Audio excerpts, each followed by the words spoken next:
Okay, good afternoon, everyone. Welcome to the Office of the Chief Scientist's Science Seminar series. For those of you who don't recognize me, my name is Vanessa Swarbrick, and I'm a Senior Science Advisor with the Office of the Chief Scientist, and I'll be your host for this winter's seminar series. On behalf of our entire team, welcome to today's event. I would like to start by respectfully acknowledging that in Alberta, we are on the traditional gathering places and home to the peoples of Treaty 4, Treaty 6, Treaty 7, Treaty 8, Treaty 10, and the Métis Nation. I would like to acknowledge and recognize that the diverse Indigenous peoples whose footsteps have shaped this territory and whose histories, languages, and cultures influence our communities today. Wherever you find yourself today, I encourage you to recognize and acknowledge the relationship that First Nations, Inuit, and Métis have with the land upon which we all live, work, and learn. In keeping with the tradition of gathering, these science seminars provide an opportunity for us to get together, to exchange knowledge on interesting science happening across Alberta, and to do so in an open learning and sharing environment. The hope is that through our dialogue today, that we come away with an improved awareness and understanding, and to put our new knowledge into practice to support evidence-informed decision-making wherever that occurs. A couple housekeeping notes. First, to maintain our call quality today, your video and audio have been disabled. As you may have noticed when you joined the call, we are recording today's seminar. This means your microphone and your video are disabled. However, you can enter your questions or your comments at any time during or after the presentation into the chat bar. That chat will not be recorded. And once the presentation is concluded, I'll read those questions out in the order that they were received. And today we are welcoming Nicole Kimmel, who is presenting on the lurking threats of aquatic invasive species in Alberta. Nicole earned her Bachelor of Science in Conservation Sciences from the University of Alberta in 2000, specializing in wildlife and rangeland sciences. She then joined the government of Alberta as a research technician and spent 10 years in agriculture research before becoming the weed specialist for 7 years. In 2018, she transitioned to aquatic invasive species specialist under environment protected areas. Nicole has 25 years of experience in invasive species management with the government of Alberta, and she is a resource that we are very excited to welcome today. So with that, I'm going to pass the floor over to Nicole and look forward to your presentation. Thank you very much, and happy to be here in front of you all and share all my nightmares with you. So let's get started. So aquatic invasive species, we're going to dive into an overview of Alberta's program so that you know that we have a robust program trying to address all the threats I'm about to showcase that are either looming towards Alberta or are already here in Alberta. And we'll go through the prohibited species that are listed under our legislation, as well as some additional species that are of special interest, not legislated, but still an invasive species. And then close off with the behaviors that we're hoping to improve. And just to note that all the images are from Alberta unless otherwise indicated. So there's no doubt that I'm showcasing Alberta's populations of things. So starting with the Aquatic Invasive Species Program, we'll give you a quick overview. We operate under 5 pillars, and we're going to go through each one by one, but here they are all together. And I basically reside in the middle, trying to support all 5 pillars. So legislation is first. We went from 2 prohibited species prior to 2015 to actually overhauling and adding to the Fisheries Alberta Act. Now we have 52 species from fish, plants, and invertebrates. And then throughout the years, we've added little nuances that have tried to, fill gaps that have been emerging since the program started in 2013. And so with the most recent one being that mandatory watercraft inspection being in place for any watercraft coming in from the east and the south, which is the first jurisdiction in Canada to actually attempt that. Next up, we have education and outreach. We have 2 main campaigns. We have the Clean, Drain, Dry Your Gear and Don't Let It Loose. And these 2 campaigns are national and international into the States as well. So you will see different forms of graphics, but the same message applies. The Don't Let It Loose, this one is showcased for the pet industry, and that's the goldfish silhouette, but it also comes in plants for the water gardens, the crabs for the live food markets, the bait fish for moving bait around, as well as the sport fish. And I really like this powerful logo because it's the strong prohibition symbol, that bucket showing that people are actually releasing. And they might think that they're just dumping a goldfish, but you see in the water, there's silhouettes of all other species in there. So it really, brings together that you might think that you're just dumping a goldfish, but you could be, introducing a fish disease, a plant in the same action. So very powerful images from these logos. Next up, we have monitoring. So we are actively monitoring for invasive mussels as well as spiny water flea through net tows, plankton net tows, as well as working with the Alberta Lake Management Society to scrutinize any milfoil that they might encounter in lakes. So we do have a native one, but we are on the watch for the invasive Eurasian water milfoil type. We are expanding our monitoring efforts with our elusive and hard to find species with eDNA. And so we've been working with the University of Alberta, Dr. Patrick Hannington, to expand and use eDNA for our aquatic invasive species targets. And then last but not least, we are also engaging citizen science through EdMaps, which is a US-based platform, both Android and Apple-based, that engages folks to make reports on invasive species. And then we are also engaging with iNaturalist because that's growing in popularity and people are using it to capture natural things as well as the invasive things as well. So we are always monitoring for reports of new things coming to Alberta through these platforms. My colleague Cindy Sawchuk and her esteemed team they have an army on their side doing watercraft inspections, and this also expands into decontaminations when things are found to be high risk or have things attached. So we will decontaminate watercraft and equipment. And then there's canines in this unit as well, and we're looking to rebuild 2 that have retired. Hilo is still going strong, but we're looking to rebuild to 3 this summer. And then when all that else fails, we actually are actively in response. And so this is sort of our map of current situation. We have, a pretty lengthy list of species that have broken through prevention efforts. And this is my team, which includes Stephen, Quinton, Amy Gibson, and Jody Kupchenko, that are actively trying to respond and minimize the impacts of these species. But we'll go through some of these species pretty in depth, so I'm not going to focus on this, but just know that there's actually some high risk of aquatic invasive species moving within the province based on these established populations. So it's not all just about mussels. So moving on, we're going to touch on the Alberta threats, and I'm going to cover the prohibited species first. And so these are listed in the Fisheries Alberta Act, and so they're prohibited for import, possession, and release. So we're going to start with invasive mussels. This is the #1 threat to Alberta. I want to stress that invasive mussels are not here in Alberta yet, but we are definitely putting a lot of effort towards the prevention because they are a threatening species. And so we are worried about zebra, quagga, and golden mussel.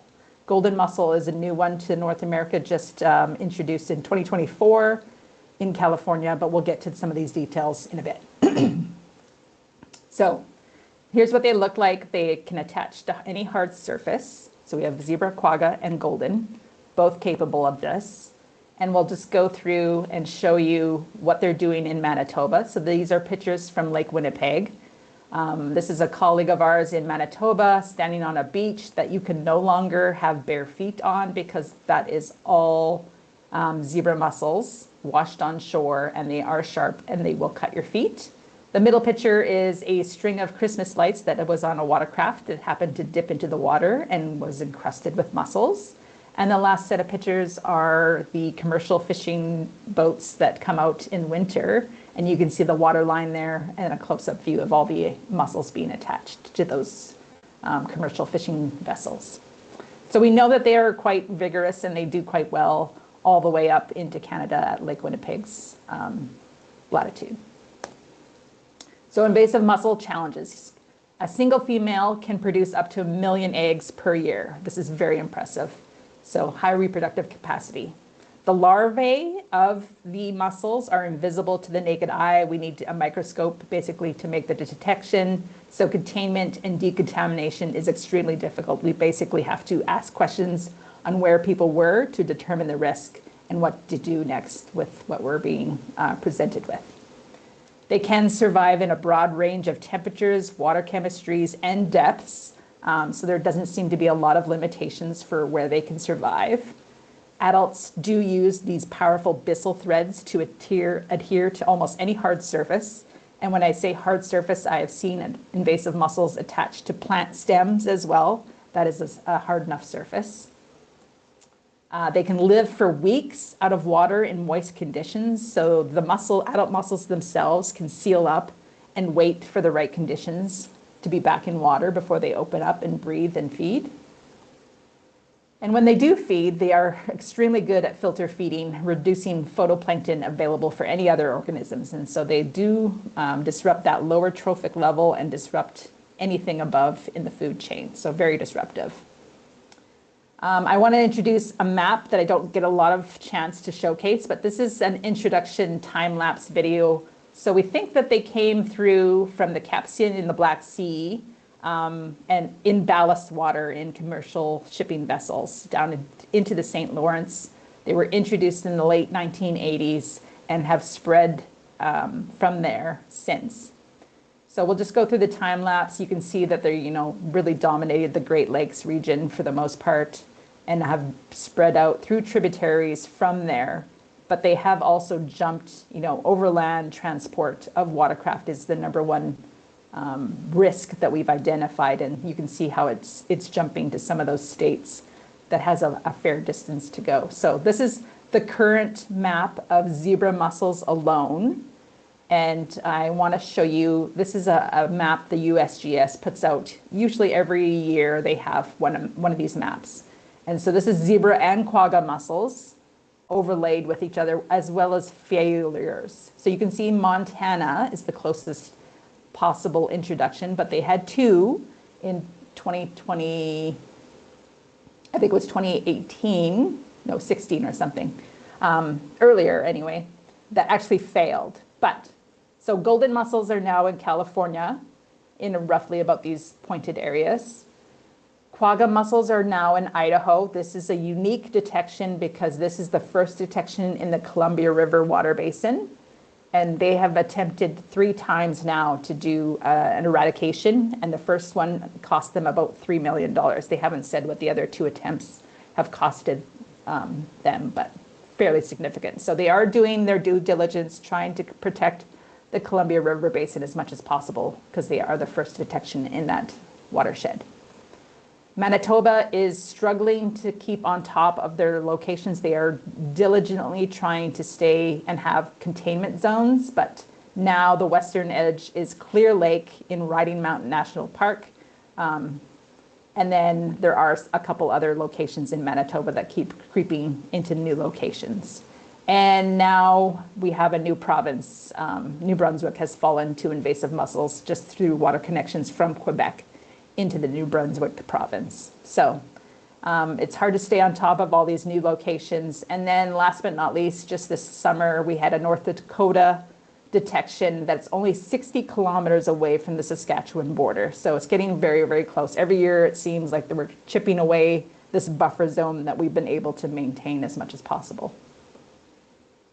And I want to remind folks that we've been, looking for watercraft since 2013. Every year we intercept boats coming through the province, and they aren't encrusted like those obvious pictures where you can tell.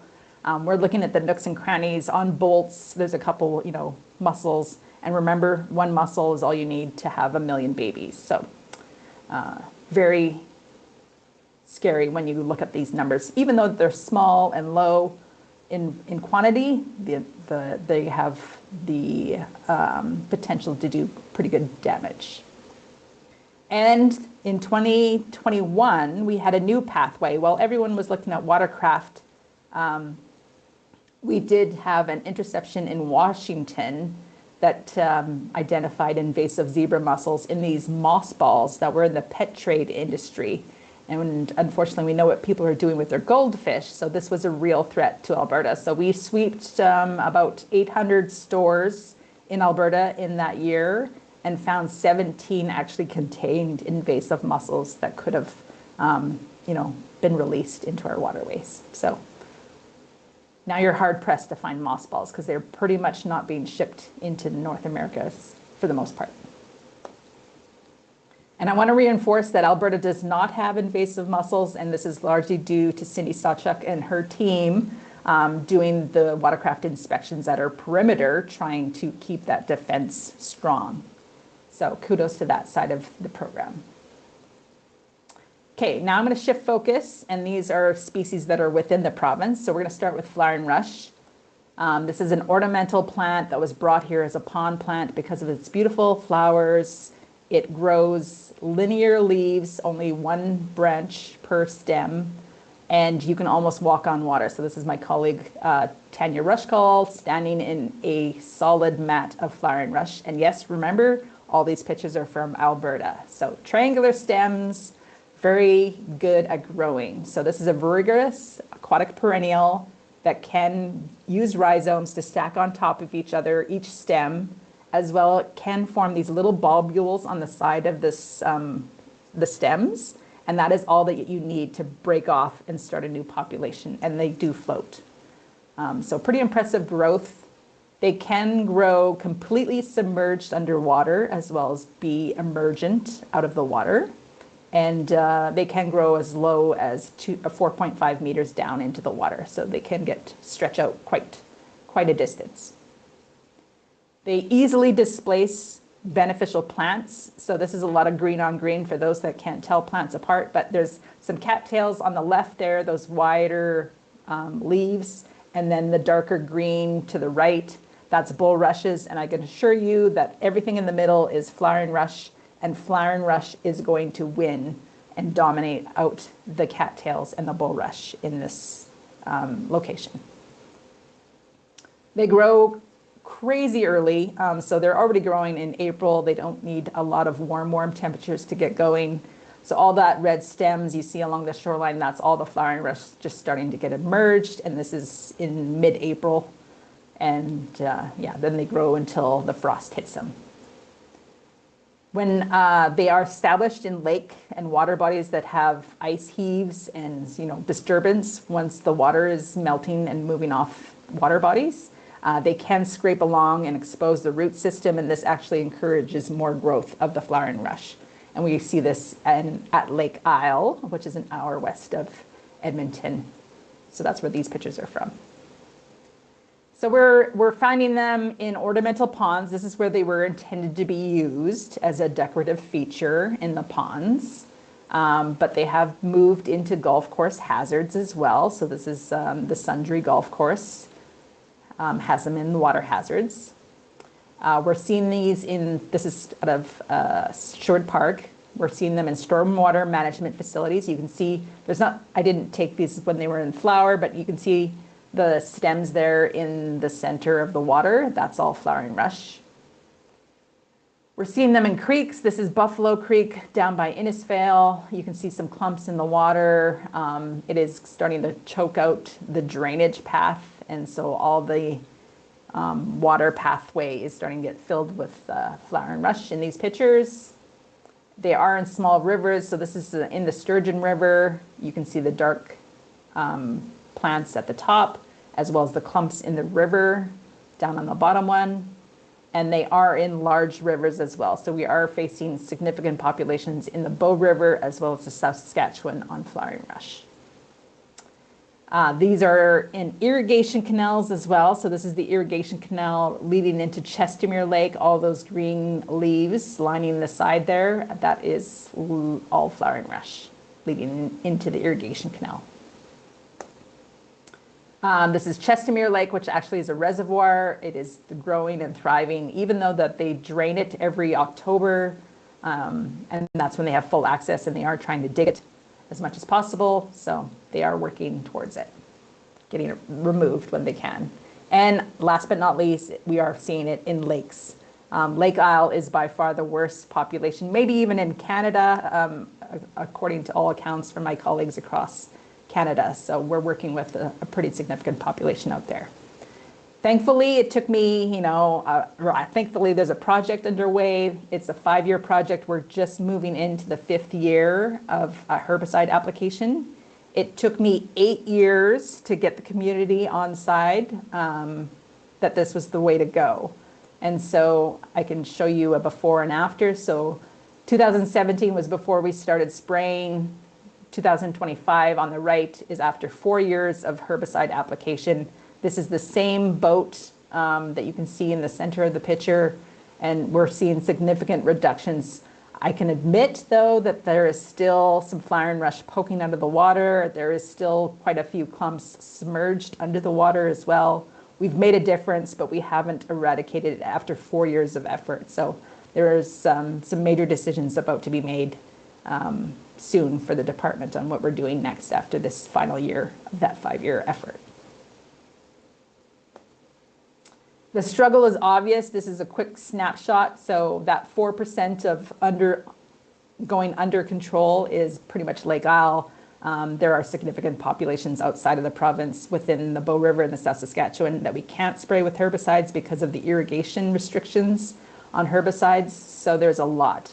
I think I see some questions coming in about biocontrol. Yes, there is a biocontrol that is emerging in Canada. It's just started to be released.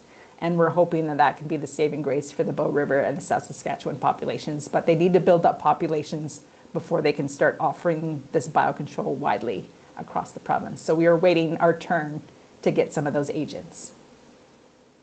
Next up, we have invasive Phragmites, European reed. This is a giant grass. From anybody in Eastern Canada, you will know this one quite well. Manitoba, Ontario are seeing some significant populations. They didn't catch it early. They were delayed in their response. So now they are facing some significant populations.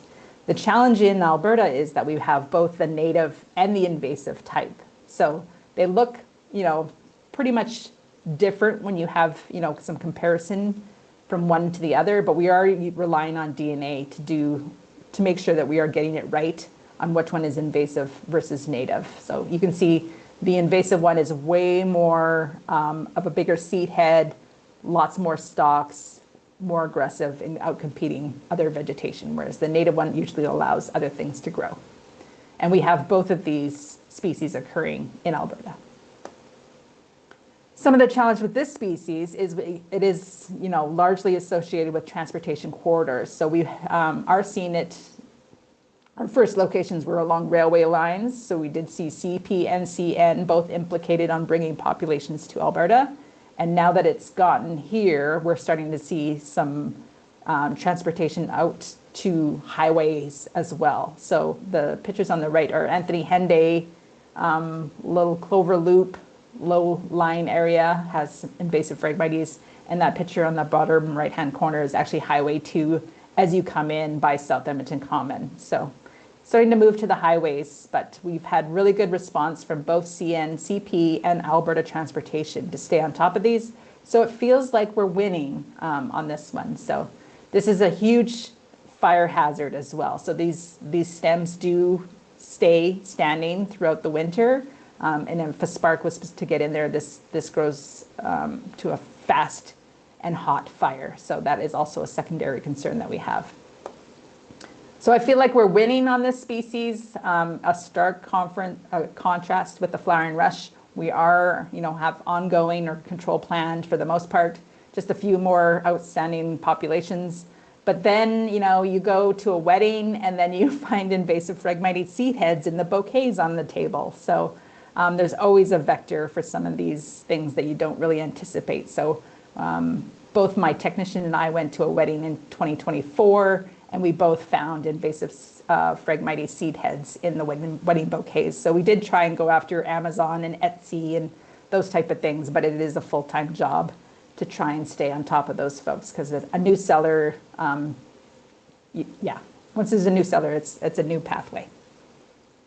Okay, I gotta step it up here because I'm running out of time. So pale yellow iris. So this is a poisonous plant, comes in pale yellow, sword-like leaves, that usually distinctive iris flower. Those are the seed pods in my hand, fairly robust seeds, about the size of a pea, and they do float and start new populations.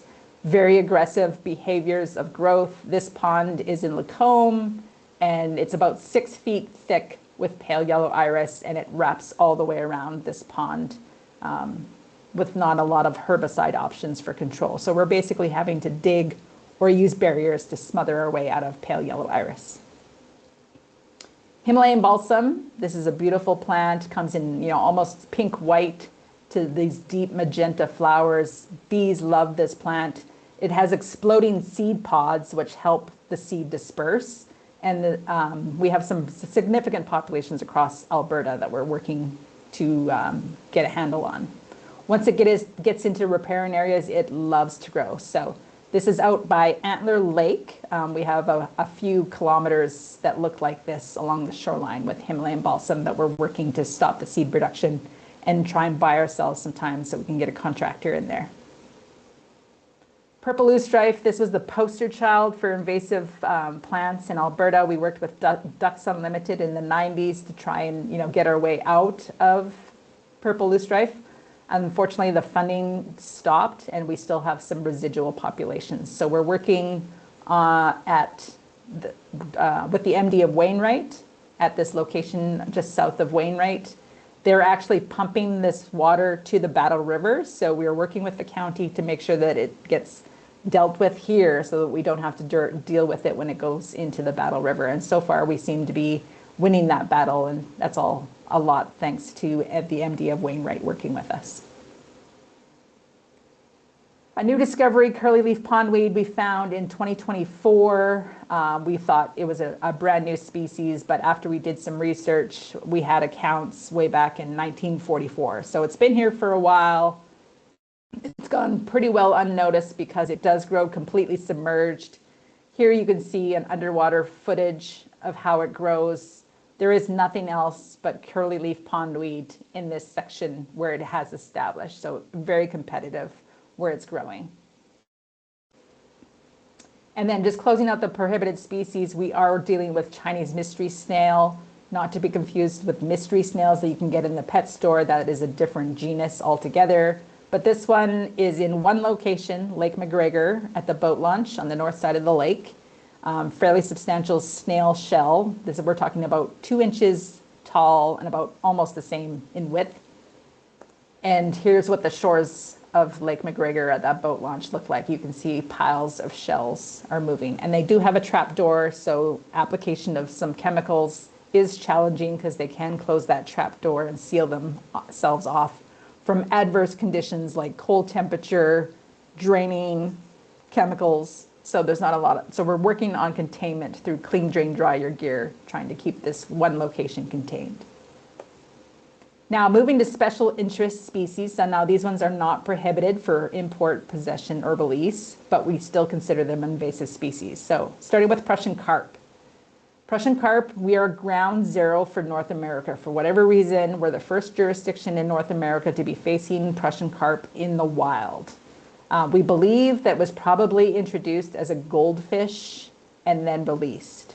So it has potential for wide, rapid growth. We're talking at least probably 3 spawning events per season from April to September, sometimes even 4, depending on how our fall goes.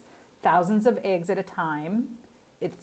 The fish is mature at 1 to 2 years old and can start sexually reproducing, and it lives more than 10 years in age. It's capable of this crazy thing called gynogenesis, where it takes one female Prussian carp fish that is capable of producing eggs. It can use the sperm of fathead minnow or emerald shiners or any other minnow species, and there's minnows in every water body in Alberta. And then so that male sperm or milt from the minnows actually activates the eggs, but does not contribute to the DNA. And so you end up with thousands of female clones of Prussian carp that are ready to do the same repeat in 1 to 2 years. So incredible reproductive capacity. They are very adaptable. They will eat anything they can fit in their mouth, is what I say, from insects to fish to plants, decaying plants even. So they're a huge competitor and predator in the environments that they get introduced and established. They're very voracious when they feed, and they stir up mud, reducing, aquatic plants and water bodies. They're highly tolerant of that turbidity, the temperature fluctuations, and low dissolved oxygen levels. So they can live out of water for 6 days is what the leading research is showing us. So a very hardy fish.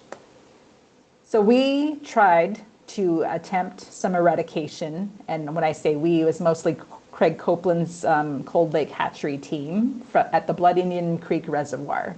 So we went out and we used 3 types of nets and tried to remove as many fish as we could. So this is our effort during COVID, 2020 to 2021 to 2022, 3 years of effort, the amount of nets we used, and the time frame was on the left. So in year 1, we removed about 350,000 fish. Year 2, we removed 30,000 fish. Year 3, we only removed 500 fish. So we thought we must be making a difference, right? Thanks to Jason Cooper's crunching efforts of index netting data, we found we actually made no significant difference. So we did these index netting before and after our huge removal effort. And yeah, the Prussian carp, we made no significant difference after removing about 380,000 fish. Where you can see the difference is the trout. So the trout have been decimated for the most part, and you're hard pressed to get that prized trout fishing accomplished in this water body. So unfortunately, back to the drawing board, we still have no silver bullets for Prussian carp. We're still working on it. So goldfish, a very close relative of Prussian carp, capable of pretty much everything Prussian carp is, but they're bright orange, which has some sort of disadvantage for being, easily picked out by birds, but it doesn't seem to make a difference when you're doing thousands of eggs at a spawning event, multiple spawning events this summer. So goldfish are, dominating. We're up to 100 locations of goldfish. This is a picture out of St. Albert. You can see some pretty good sized schools of fish when they're being dumped and released into water bodies.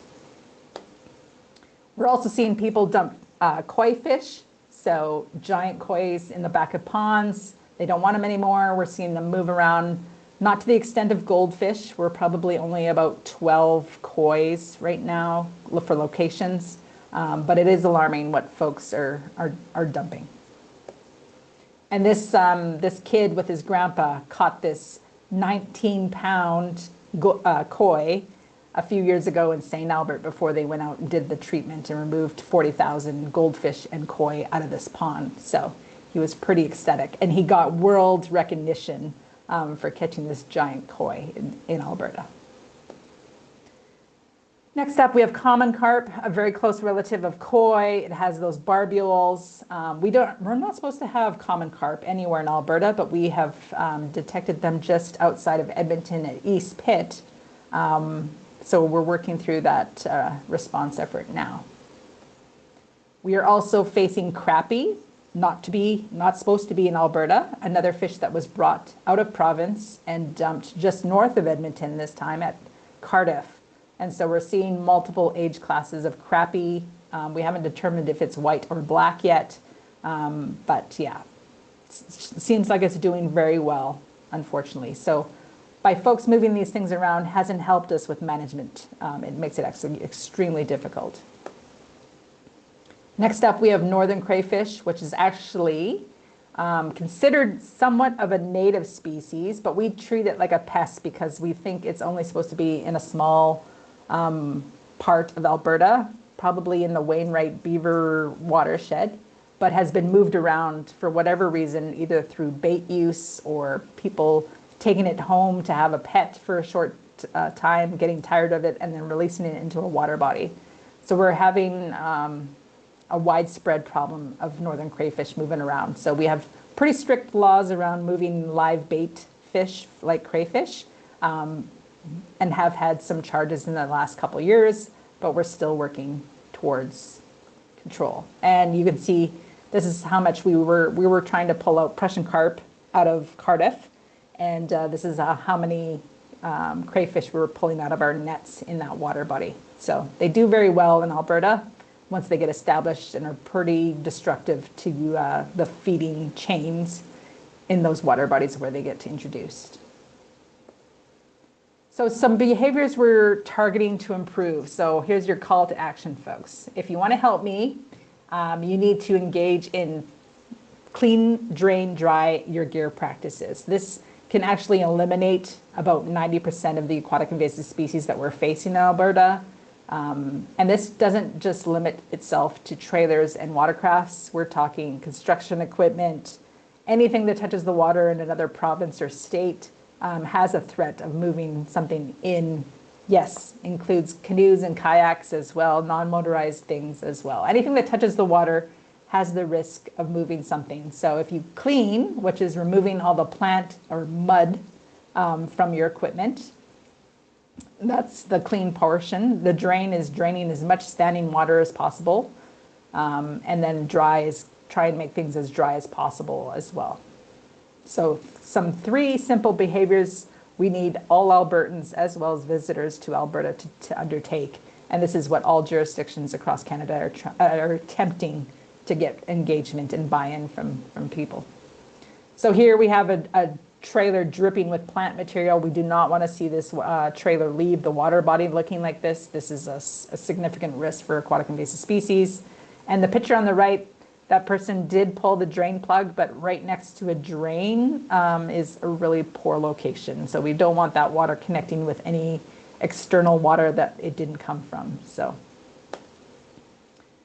we are still seeing low compliance with failing to pull the plug in transport. So this is becoming to be national-wide legislation that you have to have any drain plug pulled in transporting a watercraft, because that water sealed up in moist conditions can very much move aquatic invasive species, whether it's fish eggs, plant pieces, invertebrates, snails, mussels, fish diseases. It can all be viably transported with pretty long time frames given the sealed and moist conditions that are maintained in that bilge area. So reinforcing pull the plug is required.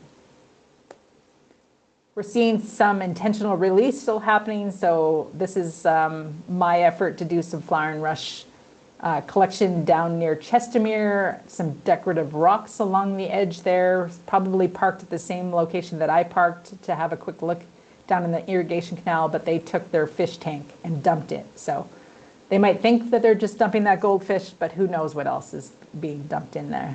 So concerning to see it. I've seen it firsthand. And then live transfer is still happening. We had that threat with mossballs carrying zebra mussels. We've had multiple fish, including basque and pumpkin seed, this radix snail, water garden plants being introduced into water bodies. So this is, the new and emerging species. So it's really important that we never put anything in the water that it did not come from. So you are allowed to angle fish and return them back in, but anything new, don't release it because it can cause havoc. You'd be surprised what can overwinter in Alberta. Okay, and then I want to finalize my last slide. So I am one person with a team behind me, but we do not work in isolation. The province is so big when you think about it, and we are a provincially based program. So we leverage partners like crazy to tackle the aquatic invasive species problems, whether it be education, legislation, monitoring, inspections, response.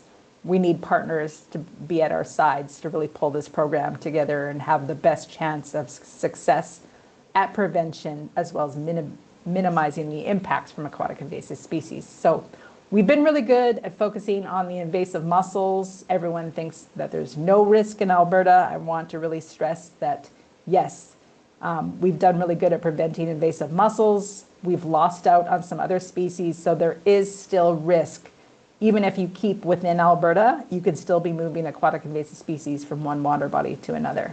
So with that, I thank you for your attention. And I think there's probably a string of questions I saw coming in. So, yeah. Oh boy, I really want to give a big thanks, Nicole. You can see on the screen, there's a ton of people sending you some clapping emojis.